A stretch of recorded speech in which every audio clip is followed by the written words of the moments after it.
L'Europe retient son souffle. À Paris, les rideaux de l'Élysée sont tirés. Emmanuel Macron, isolé, enfermé dans son palais présidentiel, affronte la tempête politique la plus violente de toute sa carrière. Ce n'est plus un simple orage médiatique, c'est un ouragan qui menace de tout emporter. Le 12 août 2025, une date gravée au fer rouge dans l'histoire contemporaine. Ce jour-là, depuis Washington, Donald Trump s'avance face aux caméras du monde entier. Son ton est calme, son regard froid, presque prédateur. Et soudain, il lâche une phrase qui va faire trembler toute l'Europe. Le monde entier ignore ce que Macron cache, mais moi je le sais. Et je vais le dire de silence absolue. Un silence si lourd qu'on aurait pu entendre tomber une épingle dans la salle. En quelques mots, Trump a frappé là où ça fait le plus mal, le cœur du pouvoir français. À Paris, c'est la panique. À Bruxelles, la confusion. Dans toutes les capitales européennes, une seule question brûle les lèvres. Qu'a donc révélé Trump qui puisse faire vaciller à ce point Macron? Ce choc n'a rien d'un hasard. Il est le résultat d'une lente descente aux enfers, d'une accumulation de crises que Macron a lui-même provoquées. Depuis des mois, le président français multiplie les erreurs, les maladresses, les humiliations diplomatiques. La France s'enfonce. Crise agricole, explosion des prix, colère populaire, émeute de mai, institutions fragilisées, tout s'écroule. Et au sommet de cette montagne d'échecs, Macron reste figé, incapable de voir la réalité, les signaux d'alerte ignorés, les avertissements des économistes, méprisés, l'arrogance présidentielle, elle, intacte, et c'est précisément à ce moment de vulnérabilité extrême que Trump décide de frapper, froidement, stratégiquement, comme un chasseur qui a enfin trouvé sa proie, le 12 août, son meeting à Washington, retransmis sur toutes les grandes chaînes, se transforme en véritable tribunal public.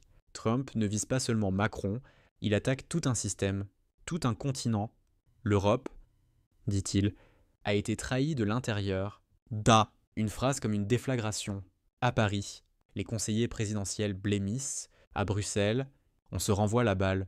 À Berlin, on garde le silence. Et partout ailleurs, les médias s'emballent. Trump aurait-il mis la main sur une bombe politique?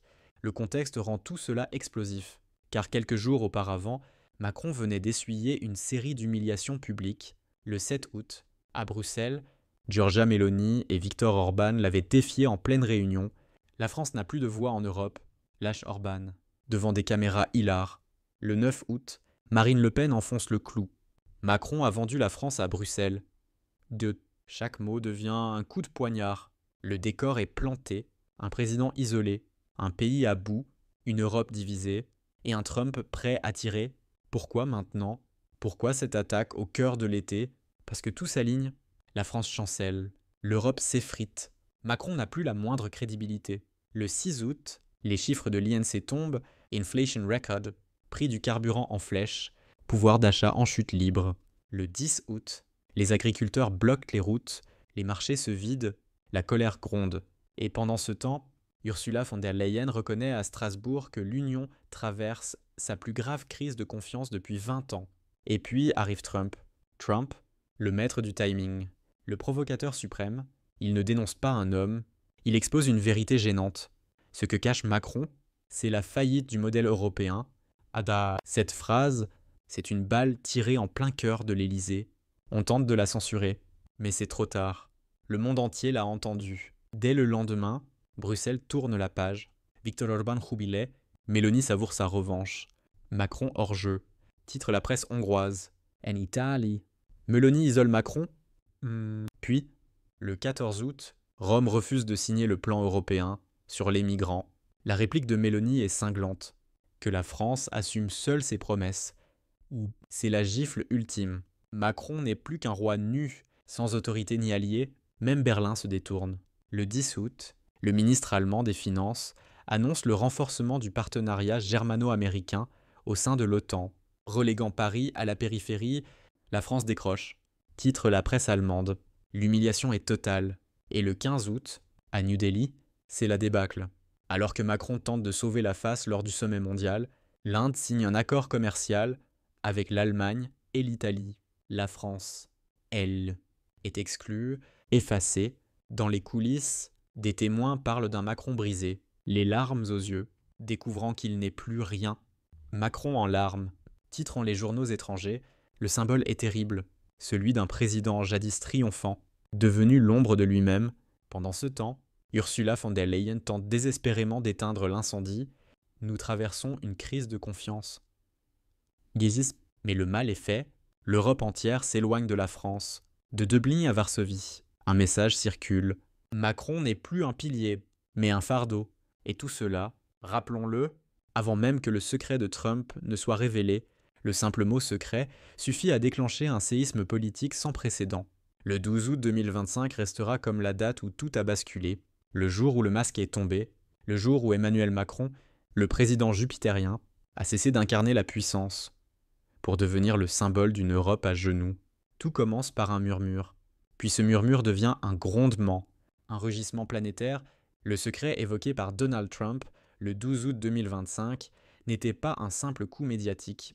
C'était une bombe préparée depuis des mois, calibrée pour exploser au moment précis où Emmanuel Macron n'avait plus aucune défense. Selon des sources diplomatiques américaines, relayées dès le 14 août par la presse européenne, Trump aurait révélé l'existence d'un accord confidentiel entre l'Élysée et plusieurs groupes financiers américains signé au début de 2024. Officiellement, il s'agissait d'un partenariat économique. En réalité, c'était un marché faustien, la mise sous influence étrangère d'entreprises françaises stratégiques dans les domaines de l'énergie, de la défense et des infrastructures, et c'est là que Trump, fidèle à son style brutal, lâche sa phrase fatale « Macron a vendu la France à ceux qu'il prétend combattre ».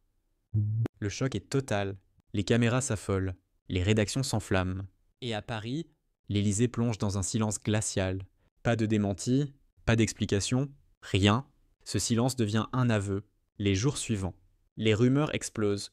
Le 15 août, la presse américaine publie des extraits d'un document signé par un conseiller de l'Élysée, validant des transferts de parts à un fonds d'investissement américain lié à l'armement. Panique totale au sommet de l'État. Certains ministres exigent la transparence, d'autres parlent de trahison. Mais Macron, fidèle à son instinct, s'enferme. Il croit encore qu'il peut gérer la crise. Grave erreur, car cette fois, la tempête ne passe pas. Elle dévaste. Le 15 août, à New Delhi, en pleine réunion internationale, Macron s'effondre. Les témoins parlent d'un président épuisé, en pleurs, incapable de masquer sa détresse. L'image circule partout. Macron, seul, brisé, pendant que le monde continue sans lui. Pour Trump et ses alliés, c'est la preuve ultime que le leader de l'Europe n'était qu'un mirage. Pendant ce temps, la France s'embrase. Le 16 août, les chiffres de l'INSEE tombent comme une sentence. Croissance zéro, chômage des jeunes à 19%, inflation dépassant les 5%. Le lendemain, le 17 août, le Conseil des ministres tourne au chaos. Les voix s'élèvent. Les accusations fusent, certains parlent de démission, d'autres évoquent un tournant historique. Macron, les vidé, la tête entre les mains, murmure « Ils ne comprendront jamais ».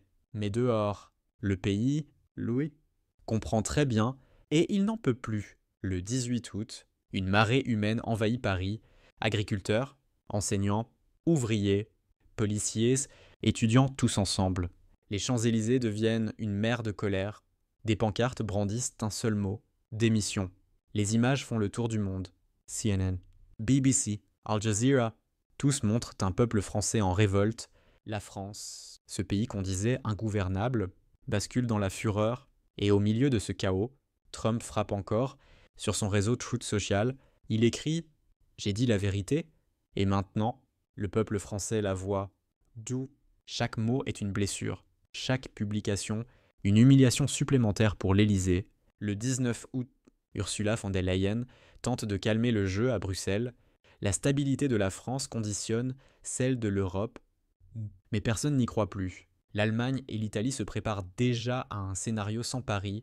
Le soir même, de nouveaux documents fuitent. Ils prouveraient que certains conseillers de Macron ont signé des accords secrets avec des géants américains de l'énergie et de la défense, sans l'aval du Parlement ni de la Commission européenne. Si cela est confirmé, ce serait une trahison pure et simple, un scandale d'État d'une ampleur historique. Le 20 août 2025, la France atteint le point de rupture. Devant l'Élysée, des milliers de manifestants crient « Macron traître »,« Macron the horse ». La police est débordée. les forces de l'ordre épuisées. Dans les couloirs du pouvoir, les services secrets évoquent un président instable, à bout psychologiquement. Certains proches parlent d'un homme terrifié, convaincu que tout est perdu. Les médias étrangers diffusent en boucle une séquence glaçante. Macron, le visage blême, s'adressant à la nation d'une voix tremblante. Je ne trahirai jamais la France. Une phrase censée rassurer, mais qui sonne comme un aveu. Le 21 août, des rumeurs de démission se propagent. La bourse s'effondre, l'euro plonge. Les capitales européennes observent en silence, prêtes à acter la fin d'un règne. Et puis, le coup de grâce. Depuis la Floride, Trump déclare, avec ce sourire narquois qu'on lui connaît, le monde découvre enfin qui tire les ficelles en Europe. Macron n'était qu'un acteur. Le rideau tombe.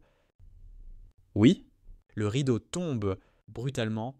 Le 20 août 2025 marque la fin d'une époque. Macron, celui qui voulait incarner la renaissance de l'Europe, quitte la scène sous les huées. La France, elle, se réveille dans le chaos. Un président déchu, une Europe fracturée, un peuple en colère. Et un ancien président américain qui, d'un simple mot, a réussi à renverser tout un système. Le secret de Trump n'était peut-être pas un document, mais un révélateur, le miroir impitoyable d'une élite arrogante, d'un pouvoir épuisé, d'un monde où les masques tombent enfin. Le 20 août 2025 restera à jamais le jour où Emmanuel Macron a cessé d'incarner la France, et où la France a cessé de croire en lui.